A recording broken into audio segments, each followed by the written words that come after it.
ধরনের অপরাধে উনাকে কয়লার মধ্যে, জ্বলন্ত অঙ্গারের মধ্যে পুড়াইতে পুড়াইতে পিঠের এগুলো একবারে গোশত, হাড়, চর্বি যা আছে সবকিছু গলে গেছে, শরীরের মধ্যে এখানে গোশত বলতে কিছু ছিল না। সিরাতের কিতাব খুলে দেখেন, ইতিহাসের কিতাব খুলে দেখেন, হযরত খুবাইব রাদিয়াল্লাহু তাআলা আনহুকে কাফেররা বন্দী করছে। বদর যুদ্ধের পরে, বদর যুদ্ধে তাদের 70 জন বড় বড় নেতা নিহত হয়েছে। মুসলমানদের থেকে কিভাবে প্রতিশোধ নিবে তারা অস্থির। তারা খুবাইব রাদিয়াল্লাহু তাআলা আনহুকে বন্দী করার পর মক্কায় নিয়ে গেছে। এখন সরাসরি যুদ্ধ তো পারে নাই, এখন খুবাইব রাদিয়াল্লাহু তাআলা আনহুকে হত্যা করে তারা এটার প্রতিশোধ দিবে। সবাই মিলে এটার পরামর্শ করছে। বিশাল মাঠের মধ্যে নিয়ে গেছে, মাঠের মধ্যে নিয়ে উনাকে শুলিতে চড়ানো হয়েছে। এরকম গাছের মধ্যে এদিকে পেরেক মারছে, এদিকে পেরেক মারছে, কাঠের মধ্যে এদিকে পেরেক মারছে, এভাবে উনাকে লটকে দিছে। আল্লাহু হত্যা করা হবে, 70 জন কাফেরের বদলে উনাকে হত্যা করা হবে। তো শুলিতে চড়ানোর আগে আবু সুফিয়ান উনাকে একটা প্রস্তাব দিছে, দেখো তোমাকে আমরা ছাইড়া দিতে পারি, তোমাকে আমরা ছেড়ে দিতে পারি, শুধু শর্ত একটা, তুমি যদি এই ভরা মজলিসে ঘোষণা দিতে পারো যে আজকে আমার এই যত দুর্ভোগ, যত কষ্ট, এই সবগুলোর জন্য মুহাম্মদ দায়ী, আজকে আমার জায়গায় যদি আমি না হয় মুহাম্মদ হইতো তাহলে ভালো হইতো, এই সব কিছুর জন্য দায়ী কে? মুহাম্মদ। তুমি এটা ঘোষণা দিবা, মুহাম্মাদের ধর্ম গ্রহণ করার কারণে তোমার আজকে এই দুর্ভোগ, আজকে তোমার জায়গায় যদি তুমি নিহত না হয় মুহাম্মদ নিহত হইতো তাহলে তুমি খুশি হইবে, এই কথা ঘোষণা দিলে আমরা চাই না। হযরত খুবাইব রাদিয়াল্লাহু তাআলা বলেন, আরে আবু সুফিয়ান, আল্লাহর রাসূল সাল্লাল্লাহু আলাইহি ওয়াসাল্লামকে আমার জায়গায় হত্যা করা হবে সেটা তো কল্পনাই করা যায় না। আমার জীবনের বিনিময়ে তোমরা আমাকে ছেড়ে দিবে, এর বিনিময়ে মুহাম্মদুর রাসূলুল্লাহর পায়ের মধ্যে একটা সামান্য কাঁটা ফুটবে, একটা সামান্য কাঁটা বিঁধবে, এটাও যদি তোমরা বলো তারপরেও তো আমি এটাতে রাজি হব। এটা ঈমান, এটার নাম ভালোবাসা। মানুষ মানুষকে ভালোবাসে, ভালোবাসার মধ্যে তারতম্য আছে। একজন তার মাকে ভালোবাসে, বাপকে ভালোবাসে, স্ত্রীকে ভালোবাসে, সন্তানকে ভালোবাসে, ভাই ব্রাদারকে ভালোবাসে। সবার ভালোবাসা কি সমান? সবার ভালোবাসা কি সমান? সমান হয় না। আমরাও তো ভালোবাসি, আমরা আমাদের মাতা পিতাকে ভালোবাসি না? আত্মীয় স্বজনকে ভালোবাসি না? দল করলে দলের নেতা নেত্রীকে ভালোবাসি না? অবশ্যই ভালোবাসি, ভালোবাসি। কিন্তু একজন মুমিনের কাছে সবচেয়ে বড় ভালোবাসার বিষয় কি হবে? আল্লাহ এবং তার রাসূল ইসলাম। আল্লাহ এবং তার রাসূল ইসলাম।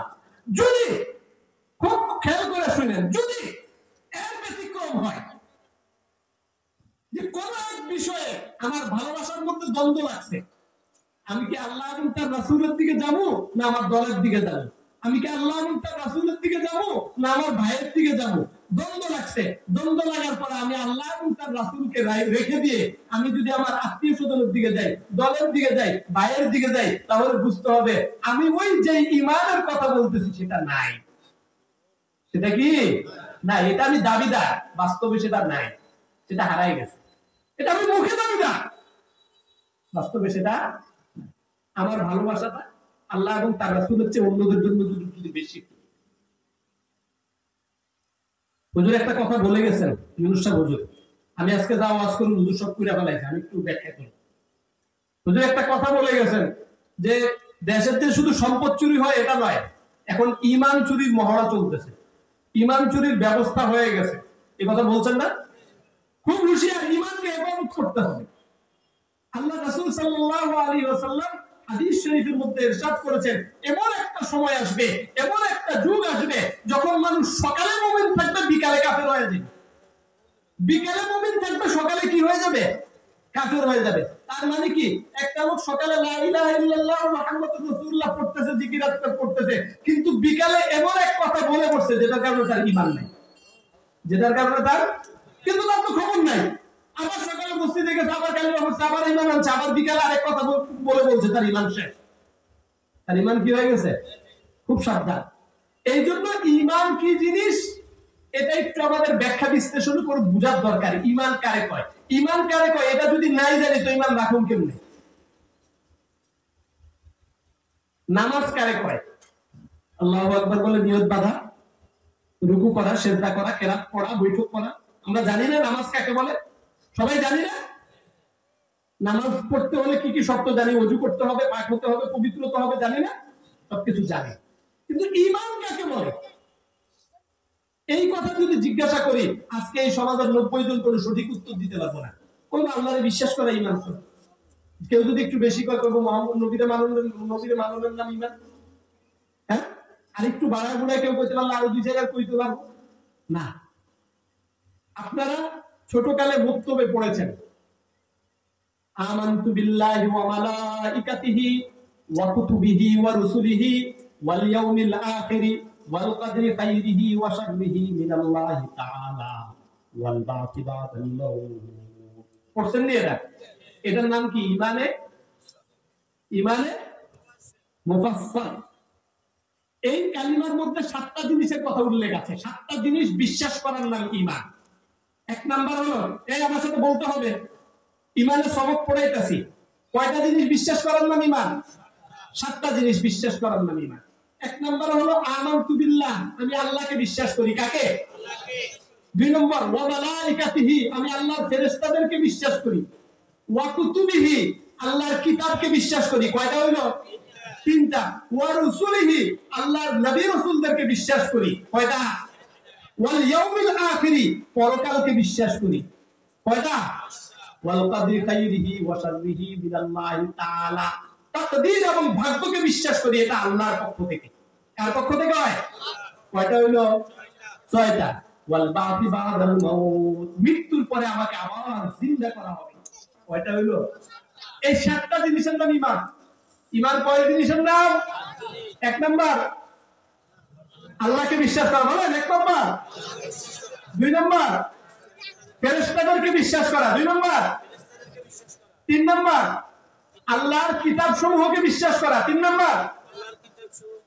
4 নাম্বার আল্লাহর রাসূলদেরকে বিশ্বাস করা। 5 নাম্বার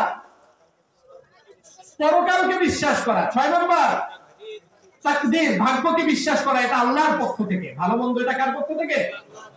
7 নাম্বার মৃত্যুর পরে আমাকে আবার জিন্দা করা হবে, এটা কি করা?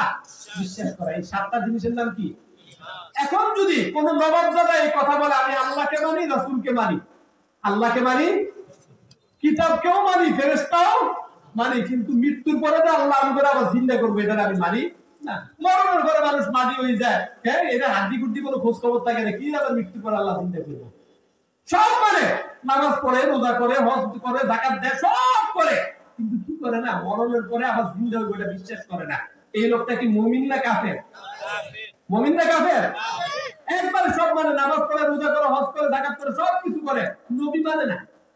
কি মানে না? ঈমান থাকবে? এই 7টা কোন একটাকে যদি কেউ অস্বীকার করে, সে বেঈমান। সে কি? বেঈমান। এই 7টার মধ্যে একটু ব্যাখ্যা আছে। 7টার মধ্যে একটু কি আছে? ব্যাখ্যা আছে। একটু ব্যাখ্যা আছে। অল্প অল্প একটু ব্যাখ্যা যদি জানি তাহলে আমরা জানব। এটারে ঈমানে মুফাসসাল করে, ব্যাখ্যাযুক্ত ঈমান, বিস্তারিত ঈমান। এটাও আপনারা পড়ছেন, ঈমানে মুফাসসাল। আল্লাহকে বিশ্বাস করার অর্থ কি এটা আমার জানার দরকার না? আমি আল্লাহকে বিশ্বাস করি, এটার অর্থ কি? নবী বিশ্বাস করি, ভাই নবী বিশ্বাস করি মানে কি? ফেরেশতা কিতাব বিশ্বাস করার অর্থ কি? একটু বুঝার দরকার আছে না? আচ্ছা, আল্লাহকে বিশ্বাস করার অর্থ কি? ঈমানে মুফাসসালের মধ্যে আছে আমানতু বিল্লাহি কামা হুয়া বিআসমাইহি ওয়া সিফাতিহি ওয়া কাবিলতু জামিআ আহকামিহি ওয়া আরকানি। আছে নাকি? পড়ছেন? একটু বলি। আল্লাহকে বিশ্বাস করার অর্থ আমানতু বিল্লাহি কামা হুয়া বিআসমাইহি ওয়া সিফাতিহি। আমি আল্লাহকে বিশ্বাস করার অর্থ হলো আমি আল্লাহকে বিশ্বাস করি তার সব নাম সহকারে, তার সব গুণ সহকারে, তার সব নাম সহকারে, তার সব গুণ সহকারে। এখন আল্লাহর একটা গুণ আছে রহমান, দয়ালু। আল্লাহর একটা গুণ আছে রাজ্জাক, তিনি কি করেন? রিজিক দেন। এখন কয় একজনে কয় আমি আল্লাহর বিশ্বাস করি, আল্লাহ আমারে বানাইছে, এটা ঠিক আছে, কিন্তু আমার খাওয়ান ফরন, এটা আমি আবার ব্যবস্থা করি, আল্লাহ আমারে খাওয়ায় না। আমি কাম করলে খাওয়াই, কাম না করলে খাওয়াই না, আল্লাহ কি আমারে খাওয়ায়? কথা বুঝেন? সে কি বলতেছে? নামাজও পড়ে, রোজাও রাখে, আল্লাহও বিশ্বাস করে। সে কয় আল্লাহ আমারে বানাইছে, এটা আমি বিশ্বাস করি, কিন্তু আমারে যে আল্লাহ খাওয়ায়, এটা আমি কি করি না? বিশ্বাস করি না। আমি দেখি আমি কাম করলে আমার খাওয়া নাই, কাম না করলে খাওয়া নাই না। খেতে ধান লাগাইলে ধান হয়, ধান লাগাইলে আমার ঘরে তো চাইলে আসে না। তো আমি কি করতে আল্লাহরে রিজিক দাতা হিসেবে বিশ্বাস করব? এটা আমি বিশ্বাস করি না। এই লোকটার কি ঈমান থাকবে? থাকবে? আল্লাহ 99টা নাম আছে, কয়টা গুণবাচক নাম কয়টা আছে? এই 99টা নামে কোন একটা নাম কেউ যদি কেউ অস্বীকার করে, কোন একটা গুণ কেউ যদি কেউ অস্বীকার করে, তাহলেও সে কাফের হয়ে যাবে। তাহলেও সে কি হয়ে যাবে? কাফের হয়ে যাবে। তার ঈমান থাকবে না। সব মানে, শুধু একটা মানে না। সব মানে, শুধু কি মানে না? এই যে উদাহরণ হিসেবে বললাম, শুধু আল্লাহর রিজিক দেয় এটা মানে না, বাকি তার সব ঠিক আছে। ঈমান থাকবে? ঈমান থাকবে। খুব হুঁশিয়ার। এই জন্য আল্লাহকে বিশ্বাস করতে হবে আল্লাহর সব নাম সহকারে, আল্লাহর সব গুণ সহকারে। আমানতু বিল্লাহি কামা হুয়া বিআসমাইহি ওয়া সিফাতিহি ওয়া ক্বাবিলতু জামিআ, সব আমি মেনে নিছি। আহকামিহি, আল্লাহ আমারে যেই যেই বিধান দিয়েছে এটিও আমি মানছি। আল্লাহ আমারে বিধান দেয় নাই, আমার জীবন যাপনের জন্য আল্লাহ বিধান দেয় নাই, হ্যাঁ এটা মানতে হবে। কেউ যদি বলে হ্যাঁ ভাই ধর্ম তো হলো ব্যক্তিগত বিষয়, রাষ্ট্র চলবে সংবিধানের আলোকে, রাষ্ট্র চলবে তো সংবিধানের আলোকে। রাষ্ট্রের মধ্যে কি আছে? সংবিধানের মধ্যে লেখা আছে যে এই রাষ্ট্রের মধ্যে আপনার এই দেশের সংসদ সদস্যরা যেটা আইন করবে সেটাই এই রাষ্ট্রের আইন হিসাবে গণ্য হবে। সংবিধানে এটা লেখা আছে না, সংসদ সদস্যরা যেটা এই দেশে আইন বানাবে এটাই তো আইন। এখন আমি তো ভাই ধর্ম হলো ব্যক্তিগত বিষয়, যার যার বিষয়, নামাজ পড়বো, রোজা রাখবো, আল্লাহ বিশ্বাস করবো, কিন্তু রাষ্ট্র চলবো কার বিধানে? সংবিধান অনুযায়ী। এদেশের এমপিরা, মন্ত্রীরা, ক্ষমতাসীন দল যে আইন করবে রাষ্ট্র সে আইন অনুযায়ী চলবে। এখানে নিয়ে এত ইসলাম ইসলাম শুরু করছেন কেন? তাহলে সে কি বললো? খুব খেয়াল করেন, সে কি বললো? আমার ব্যক্তিগত বিষয়ে আমি আল্লাহকে মানি, কিন্তু আল্লাহ আমাকে রাষ্ট্র চালানোর জন্য যে বিধান দিয়েছেন এই বিধানকে আমি মানি না। সরাসরি বলে নাই, দূরে বলছে। কথা এটা না? কথা তো এটা। এখন এই ব্যক্তির কি ঈমান থাকবে কিনা খুব ভালো করে বুঝে নেবেন মিয়া। ঈমান থাকবে? আল্লাহ তাআলা কোরআনে কারীমের মধ্যে বলছেন আস-সারিকু ওয়াস-সারিকাতু ফাকতাউ আইদিয়াহুমা, চোর আর চুন্নি এগুলো যদি ধরা খায় এগুলোর শাস্তি হলো হাত কাটা দিতে হবে। কি কেটে দিতে হবে? জিনাকারী, বিবাহিত নারী আর পুরুষ যদি জিনা করে শরীয়তে তাদের শাস্তি হইল কি? পাথর মেরে হত্যা করা হবে। শরীয়তে তাদের শাস্তি কি? পাথর মেরে হত্যা করা হবে।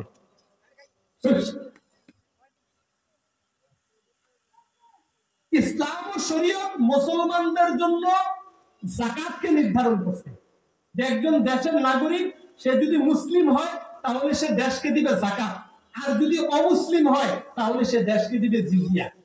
কি দিবে? রাষ্ট্রকে জিজিয়া দিবে। এখন আমি ক্ষমতায় যাই, মনে করেন আপনারা আমার ভোট দিয়ে ক্ষমতায় পাঠাইছেন, এখন আমি ক্ষমতায় যাই বলি হ্যাঁ হাত কাটা এই বিধান এই যুগে চলতে পারে না, এটা তো মধ্যযুগীয় বিধান। পাথর মেরা কাউকে হত্যা করা এটার মতন এরকম নিকৃষ্ট বিধান তার হইতে পারে না। আমাদের দেশ চলবে ব্রিটিশদের আইনে। কাদের আইনে? ব্রিটিশদের আইনে। আধুনিক ইউরোপ আমেরিকার আইনে আমাদের দেশ চলবে। মধ্যযুগীয় এই সমস্ত বিধান এই দেশে চলতে পারে না, ইসলামী হুকুমত এই দেশে চলতে পারে না। যে এই কথা বলবে, যে দল এই কথা বলবে, যে দলের কর্মীরা এই কথা বলবে, যারা এটাকে বিশ্বাস করবে, যারা এটাকে সমর্থন করবে, যারা এই কথা বলবে, প্রত্যেকের ঈমান চলে যাবে। আপনার কি কথা বলতে এটা কেমন কথা না? এই কথা আমি বলি না, আপনিও বলেন। একটু আপনারা ঘুরে এনে তাহলে দেখবেন এটা আপনিও বলেন। আপনারা একটু ঘুরে আনলে দেখবেন আপনিও বলেন এটা, কিন্তু এটা বলেন যে বুঝেন না।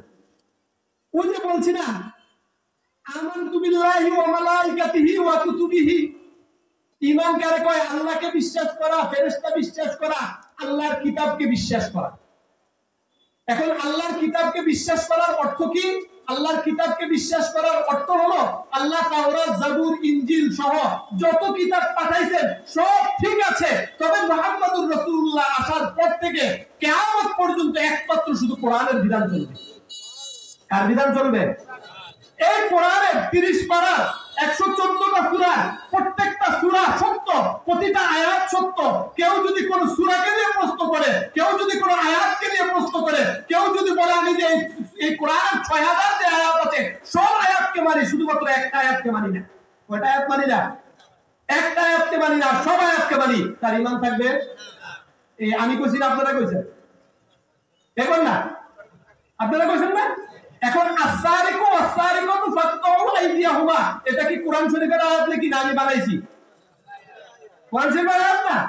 এখন আমি ক্ষমতায় গেলাম, আমি এই দেশের প্রধানমন্ত্রী, আমি এই দেশের মন্ত্রী, আমি মিনিস্টার, আমার দল ক্ষমতায়।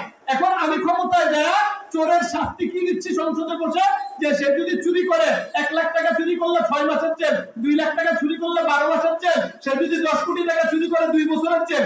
আমি এখন সংসদে বসে বসে বিধান বানাইতে আছি। কি বানাইতে আছি? বিধান বানাইতে আছি।